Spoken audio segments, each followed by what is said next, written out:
Welcome to another version of the Black Church, another sermon in the Black Church.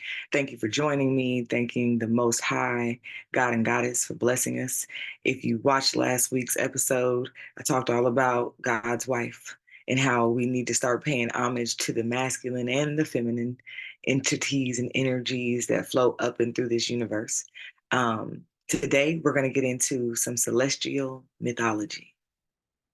Astrotheology, discussing yet again how the Bible is a blueprint about us, trying to teach us about us and how we can elevate. But it's been masked and misnomered and packaged to mislead us on purpose. You know, they want you to wait for a white man in the sky that your oppressors pray to. They want you to wait for your goodness, wait for your presence and your jewels and your gems, while they have crafted it for them to have while they are living and walking, and so are their children and their children's children. So my whole goal and task and reason why I am here on this earth, my life purpose, is to help wake up and bring true understanding to knowledge that has been mass processed, mass produced in the attempt to mislead many people, but specifically Black people. So we're talking about the disciples, how they're actually the 12 zodiac signs, how Jesus is actually the 13th, how you're Jesus, how that all connects, how Jesus is Santa, Jesus is Satan. We won't get into all that, but I'm going to mention it a little bit, how Jesus is Satan. I mean, Santa. And we'll talk about how Jesus is Satan later. I like to, as Patreon, I like to talk about that around Christmas time, because that's when the energy is potent with it, and I get to drop like facts and blow people's mind about what their religion or what they've been following for all of these years is actually paralleled with something completely different that you actually would be against if you really knew what it was. So we are going to do this differently. I was going to go live. So my apologies for anybody who was waiting for me to go live. I was going to go live. But then I realized that I couldn't show the visuals. I needed to show the visuals of what I'm talking about. And the best way I can do that is through recording it from my computer and sharing my screen, and everybody being happy that way. Okay. So here we have, let's see if I can zoom in on this a little bit. Yeah, I'll make this part go away. It won't go away. Oh no. Okay. That's okay. So Leonardo da Vinci is one of the most revered artists in history of all human history, not because of his art itself. I mean, yes, the art itself is beautiful, but it wasn't because of that. It was because all of his art is double-sided. It's all dual depicted.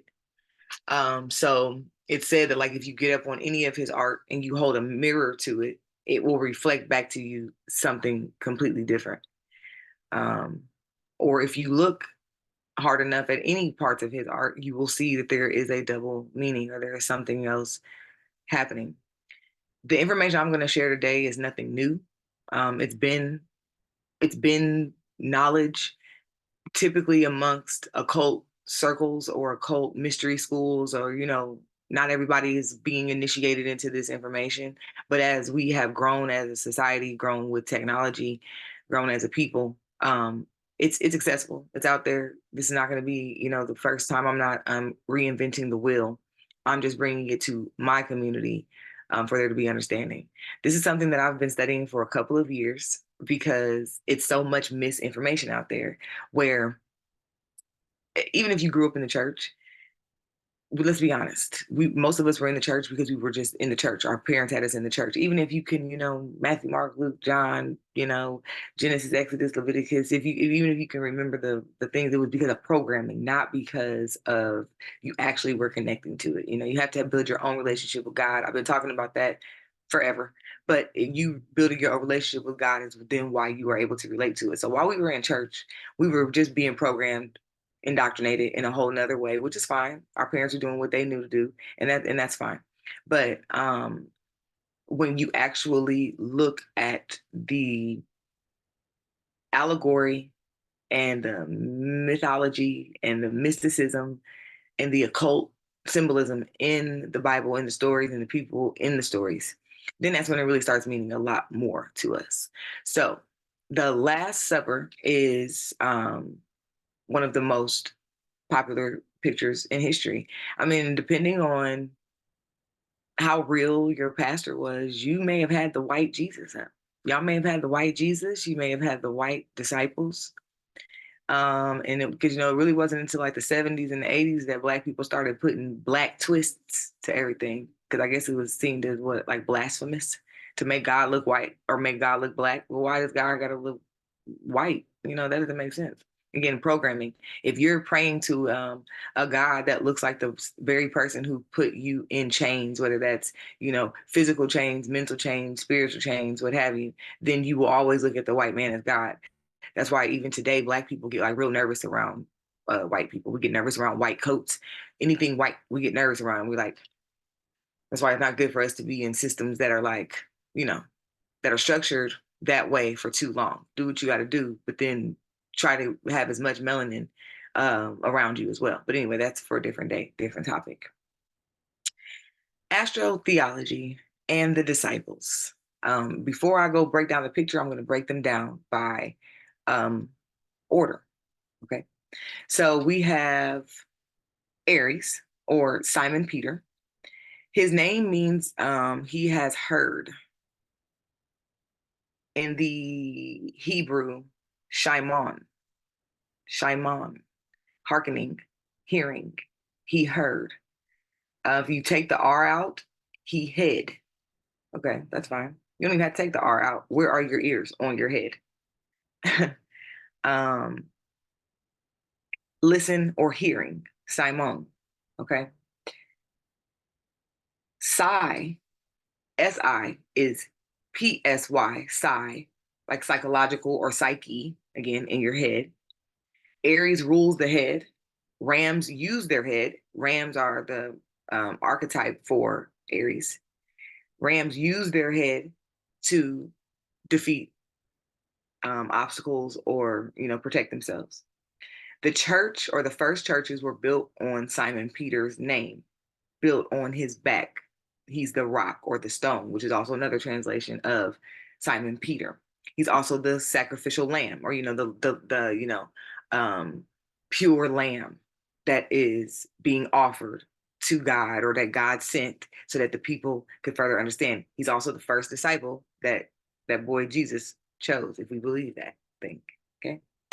Then we have Taurus, who was Simon the Canaanite. Now they break that down for a reason as a Canaanite so that we'll know that we're looking at two different people. But Simon the Canaanite was also known as a zealot or a zealot. A zealot is someone who is fanatical and uncompromising in the pursuit of their religious, political, or other ideals. Okay, that's fine. So that means that he is bullheaded, or Taurus, which is a bull.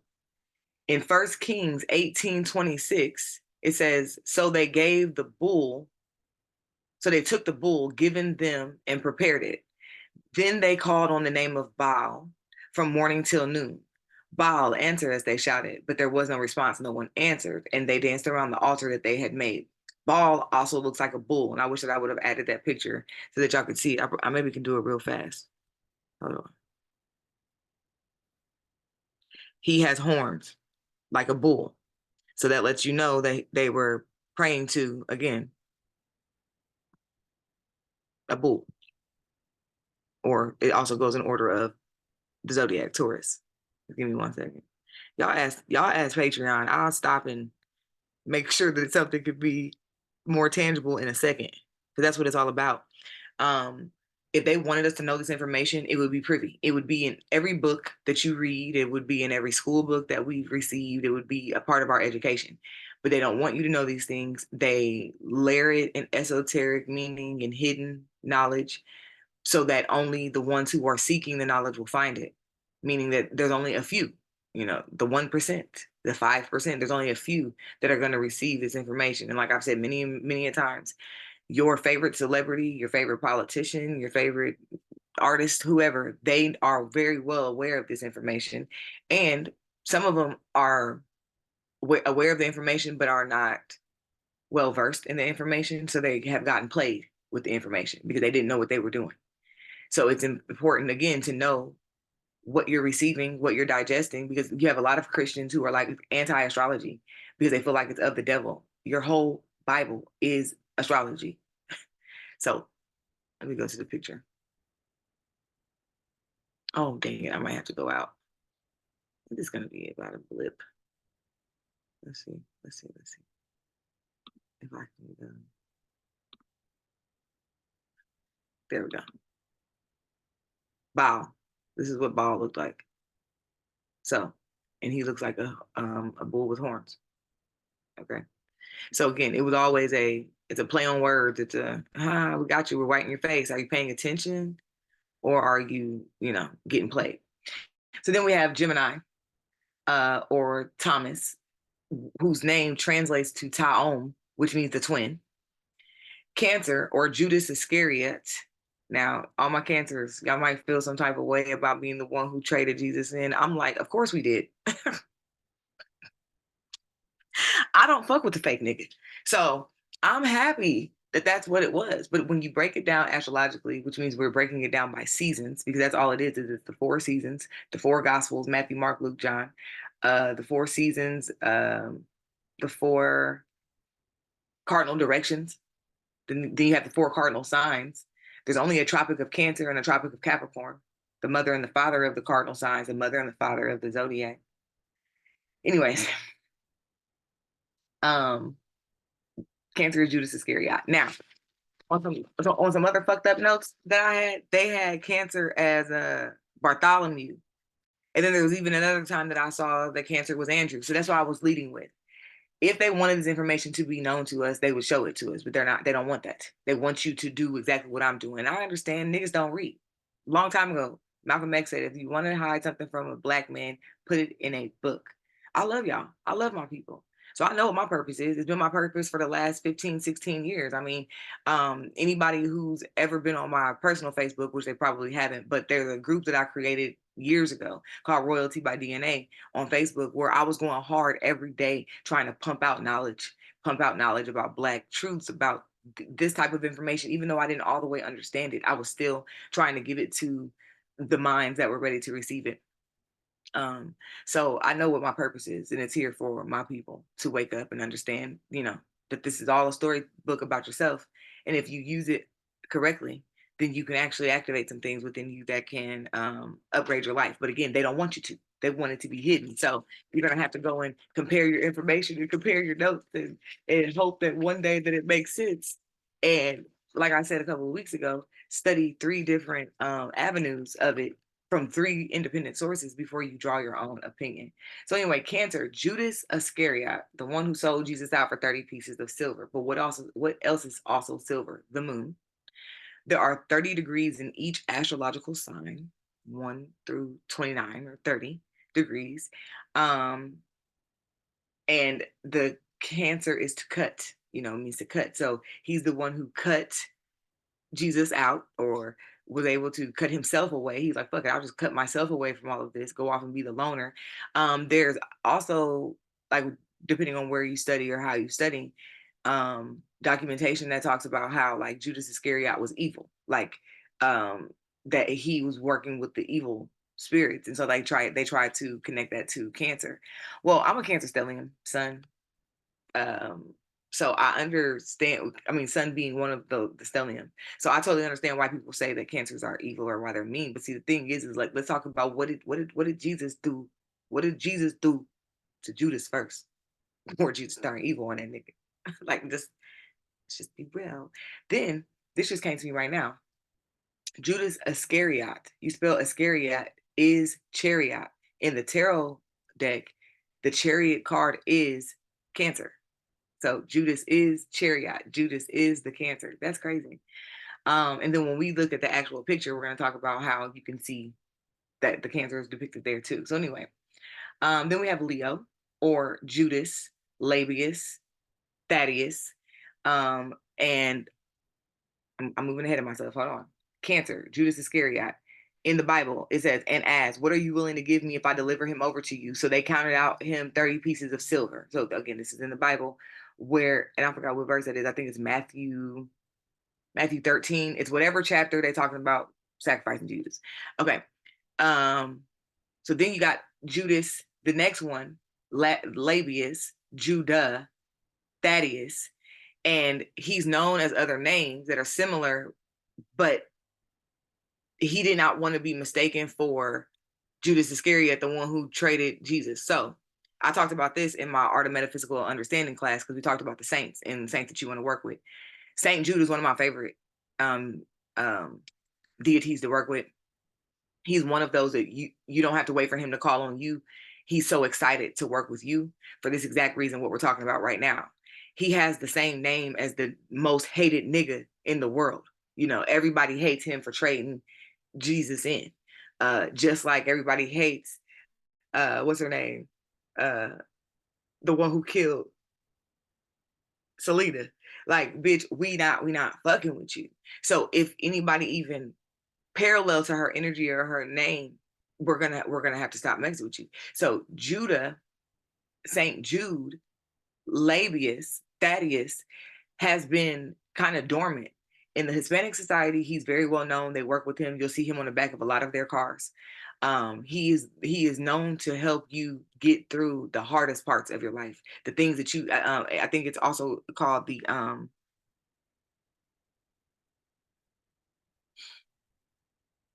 something about circumstances, like circumstances that are like the worst possible. He can help you, and when I say he has helped me get through a lot of things, I fuck with him so heavily. I love him so much. So in the Bible, Matthew 10:13 names as Labius, which means nursing baby. In the New International Version, he is instead named Thaddeus, which means the heart child. That is also the name he is known by in Mark 3:18. But we're on Leo, and Leo rules the what? Heart. Judah also is a lion, heart, lion, Leo, heart. And they talk about his breastplate. And in one of those verses, what's behind your breastplate? Your heart. Okay, Virgo. Actually, Mary Magdalene. Now, I did a recording, and I don't know if it was if I really went in depth for Mary Magdalene or not, but I told y'all Jesus rode for Mary harder. My baby mama harder than a lot of you niggas. That's how he was for her. He was not playing games about Mary Magdalene. He was not. He told her things that he had not told other disciples.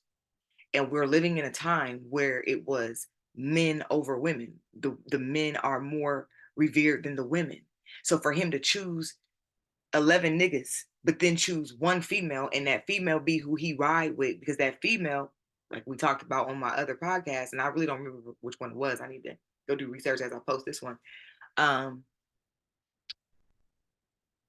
He was in the desert with her for 13 years. So of course he kicks it with her differently than he kicks it with you other ones. She washed his feet with her hair and her tears. He's riding with her differently, you know. She was a two. They say she was a two, but he was like, nah, she's my boo. Like Music Soul Child. And if you have me against the world. And if our friends and family, he didn't care. He did not care. He wanted to be with her. He told her things he had not told other people. Gospel of Thomas talks about that. Of course, there is the book of Mary's Gospels as well that talks about her truth and how, again, Jesus told her things that he hadn't told other people. So Virgo, being the only female archetype in the entire zodiac wheel, Cancer is the mother of the zodiac, but is represented by the moon. Virgo is the only one that has a female woman representation, the maiden that represents them. So, also seen as the shaft of wheat, Virgo is a mutable sign. mutable energy. John 19:25, and I don't think I put that in there. I had to do it. I know I had to do it right now. Just ride with me. Don't worry. Okay.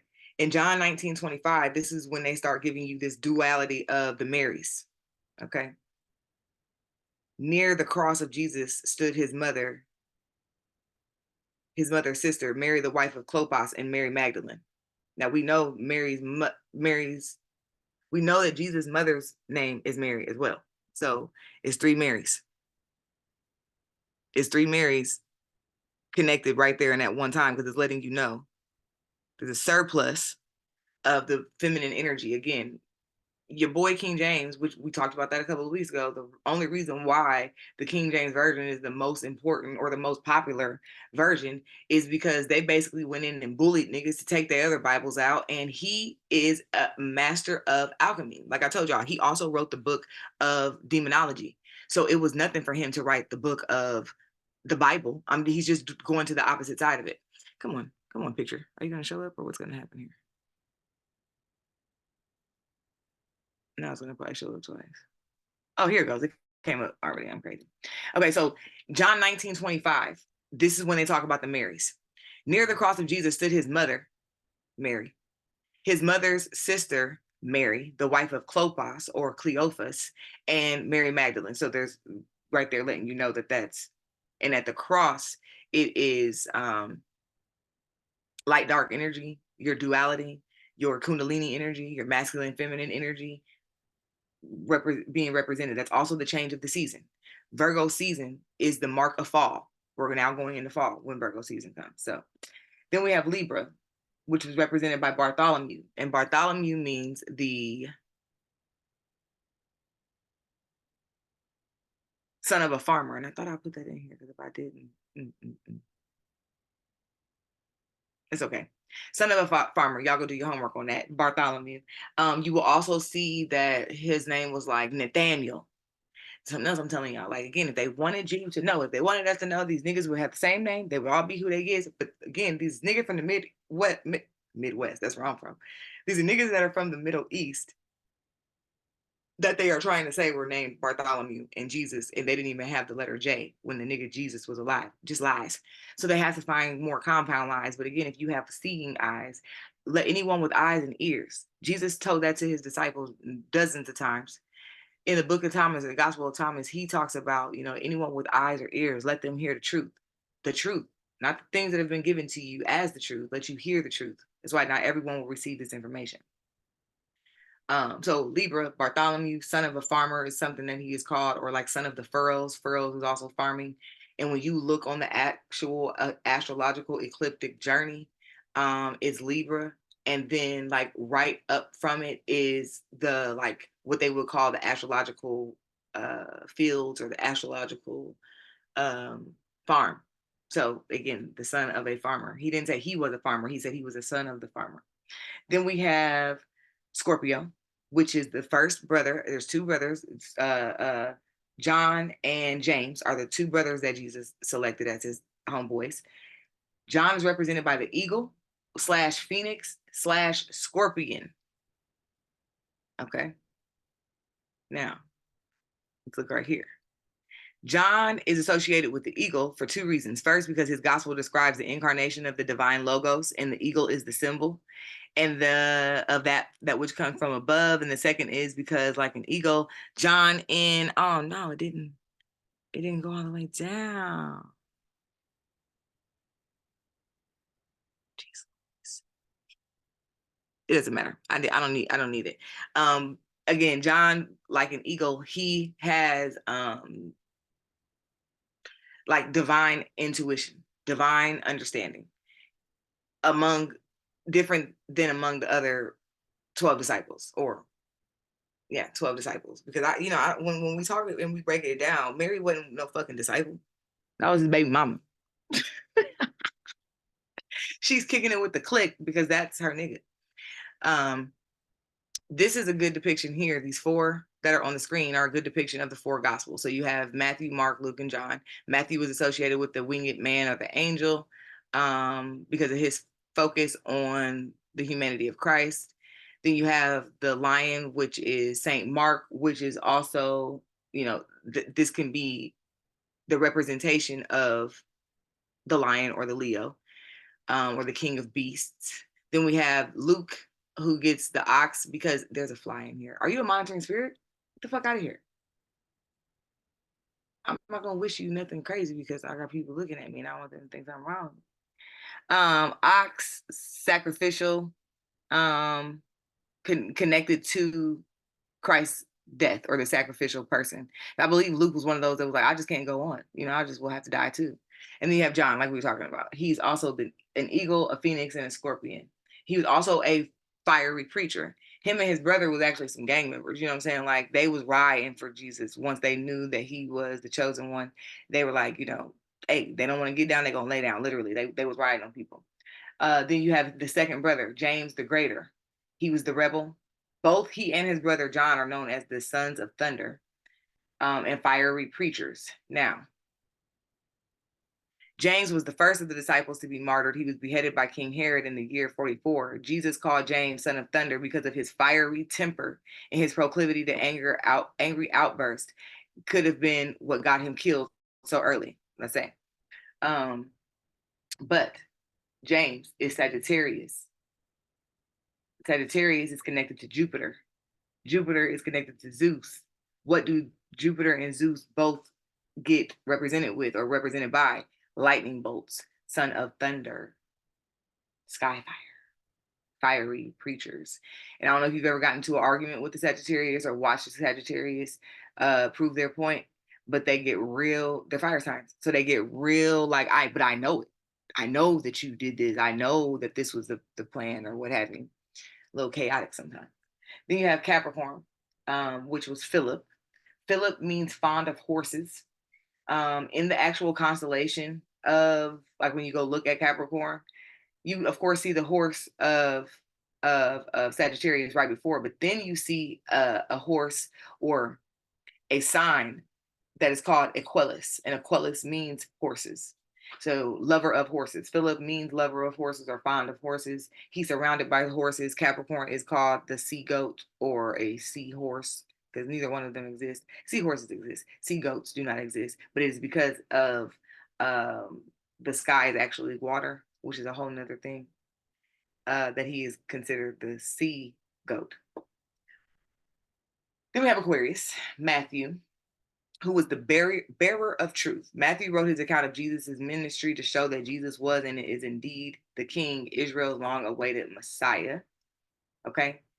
Aquarius is the water bearer. When you look at their representation, they're literally pouring out water. That could be also pouring out truth. Aquarius is a air sign, so air signs communication. That could be just talking, or it can be talking about truth, telling truth. Water bearer of truth. Aquarius also rules the nervous system. Capricorn rules bone and teeth. Sagittarius rules the hips, because I stopped saying this. I don't know why. Scorpio is the genitals. The Libra is the kidney and bladder. So two things. Just remember that for the picture. Virgo, stomach. Leo, upper back, which is dominance. Cancer, is actually the chest, but it's not going to be represented that way. Chest, breast, things of that nature. Gemini, arm and hand. Taurus, neck and throat. Aries is the head. Okay, so now we're back on Pisces. The 2 feet. And that's Andrew, Simon's brother. And in Mark 1:16, there are 2 fishermen selected or mentioned. And then in Matthew 4:18, 2 fishermen are mentioned again. Pisces, 2 fish. Okay. But then you're asking, where's the sun at, though? What about the sun? The sun is an astrological sign, so to say, but it doesn't move, it doesn't retrograde, it doesn't, quote, having any impact, but it has all the impact, because let the sun go away. We gonna die. So when the sun does go away, though, that's why it's so miraculous when it's a rainy day or it rains for a couple of days and then the sun comes back and you want to go outside and get warmed up by the sun. The sun is a life force, vitality, joy giver. Jesus is the sun, the light of the world. The crown chakra is represented as the Christ consciousness energy as well. Jesus is Saturn. Saturn has the rings around his head. Saturn, Capricorn, 12th month. That's when Christmas is celebrated. 12/25 is when Christmas is celebrated. Specifically, 12/21 is when it moves into Capricorn season. 12/21 is also, well, I guess it's 12/22 when it moves into Capricorn season. 12/21 is when it's the winter solstice, though. So again, it's all representation of the breakdown of the signs, the seasons, the cardinal directions. Okay. Um, Jesus is almost always represented with his two hands, giving and taking light.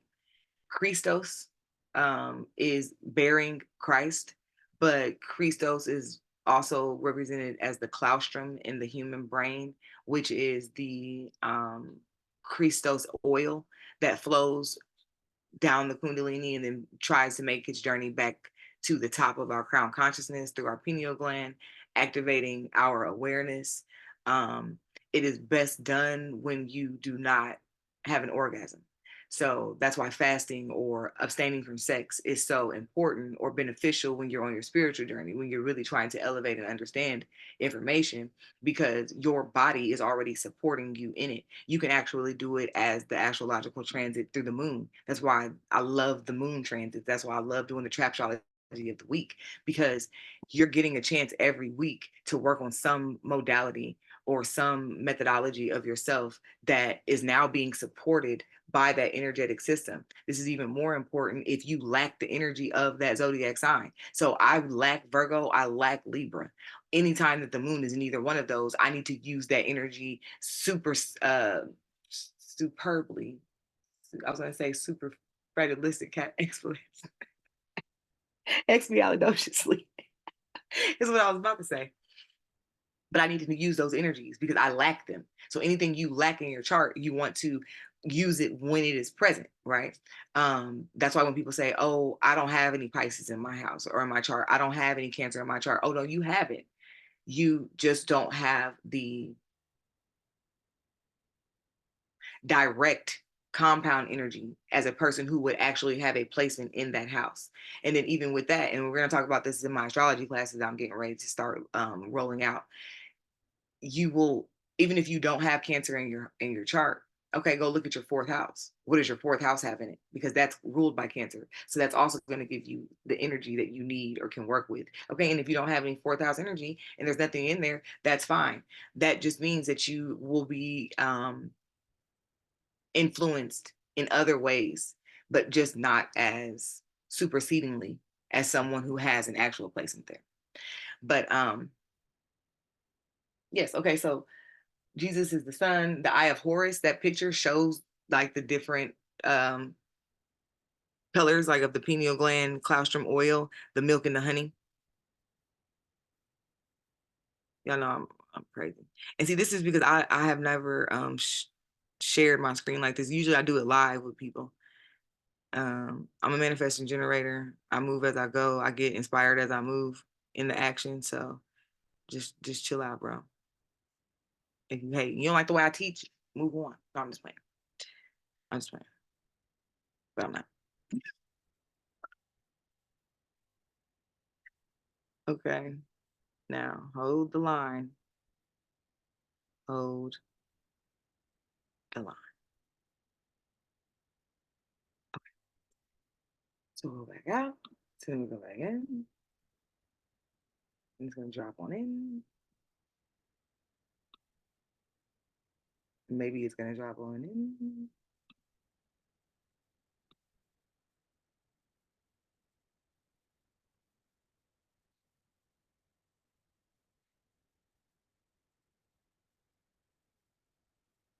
So here you can see